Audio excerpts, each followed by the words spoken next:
He's one of our favorite guests. We've enjoyed him through the years. Bill Livingston, Cleveland Plain Dealer columnist who decided to retire. And Bill, let me start with the obvious question. If LeBron had stayed in Cleveland, would you still be writing for the Cleveland Plain Dealer?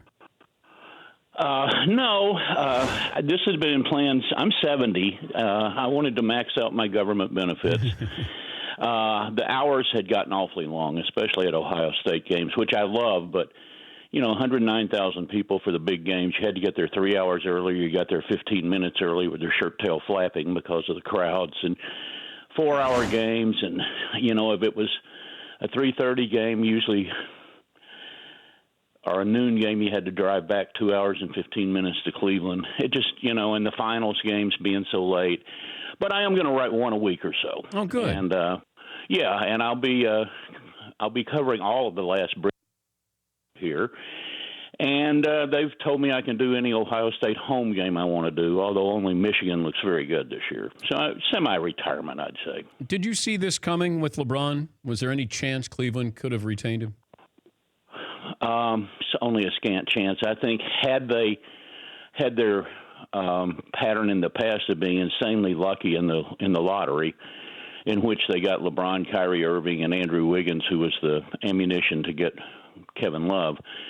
If they'd gotten a 1 or 2 pick, and it had been really an eye-catching, acquisition, I think that was the only way, because this team wasn't going to be able to beat the Warriors, and I don't know who is going to right now, anywhere. But I thought he was going to leave, and as I've said to everybody, and as I said in print, I think most people in Cleveland had completely different views than last time. He's a different guy now. Gratitude and appreciation and, best wishes. That's the way I feel about it. What did you make of Tyronn Lue saying that he was going to talk to Luke Walton about how to coach LeBron James? Well, Tyronn had better luck than David Blatt, certainly, but LeBron has always been a difficult player to coach, for obvious reasons. Makes such a difference on the floor. He has such a say in what goes on in the organization. I think things will be fine in L.A. Because there was just such a gulf between LeBron and Dan Gilbert. I mean, LeBron really does not like Dan Gilbert on lots of grounds. Not only the letter that he sent out, culturally, politically, just about every way you can think of, except economically, they're different people. Yeah, I wasn't sure how big a role that was going to play, but, that the LeBron going to Los Angeles and what that means for this team. If you were going to say to Laker fans, be prepared for this, what would this be with LeBron? An almost inevitable period of disenchantment where he mopes around and is a prima donna for a few games, and then gearing back up for the playoffs. And, fasten your seatbelts, because in the playoffs he will do things that you have seldom seen. It's like when I covered Dr. J also. You every night, although with LeBron I think it's now at this stage of his career, it's in the biggest games, you may see something that, like Olga Korbut at the Olympics that no one had ever seen before. It really is. It was just a joy watching him play the last 4 years. And I had 11 years with him and 5 with Doc, so I don't have any complaints. What about the Cavaliers post-LeBron? Well, in the past, they fell off the cliff post-LeBron. They have little experience in trying to develop players, and really, unless you just get a mega talent like LeBron or Kyrie in the draft, that's really not the way teams are built for championships anymore. It's free agent acquisitions and trades. We'll see how it goes. It'll probably be I don't know whether it'll be the complete desert it was before, but it's certainly not going to be another Eastern Conference championship. He's Bill Livingston, Cleveland Plain Dealer columnist, joining us, Dan Patrick Show. Do you believe that Dan Gilbert wanted his team back, that he's okay with LeBron leaving?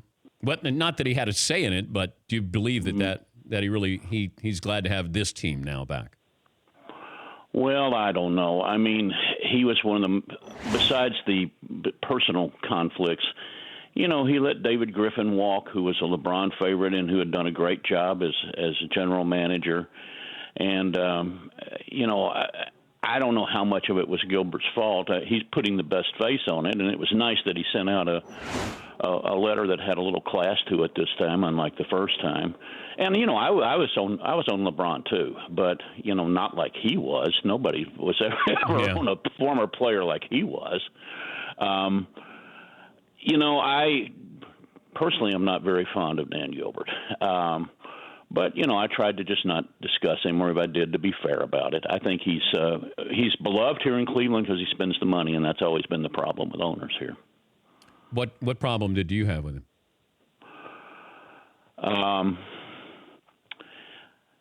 Something I said on Tony Kornheiser's show that was, I believe, to be true, but was basically just informed speculation that he resented, and I had to apologize.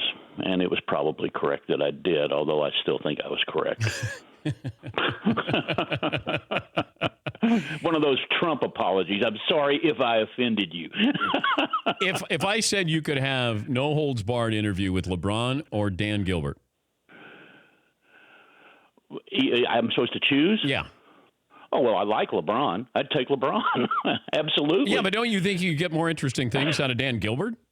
Maybe. I wanted to ask him about when he spoke to the Buckeyes, which was surprising because it was, he's a Michigan State guy and a very loyal alumnus and a contributor to them. And I wanted to talk to him before the Michigan game, and he wouldn't do it. And, I don't know what he wanted to. Urban had asked him to come in, as he does, business leaders to come in and talk about life in the business world to his players as they're nearing graduation.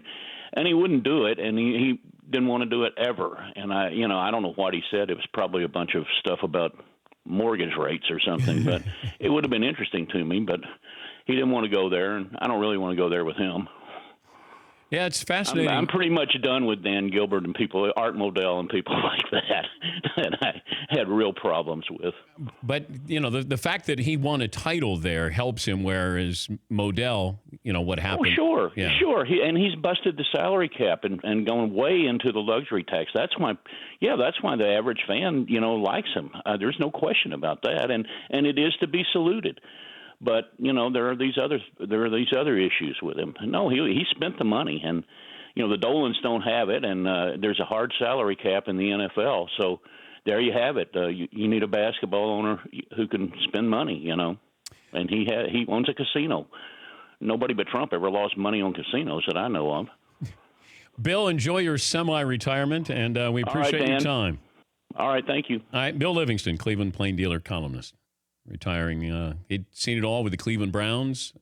Used to be in Philadelphia, so he covered the 76ers with Dr. J and then LeBron James. For more Dan Patrick Show, tune to Audience Channel 239 on DirecTV or download the Dan Patrick Show app.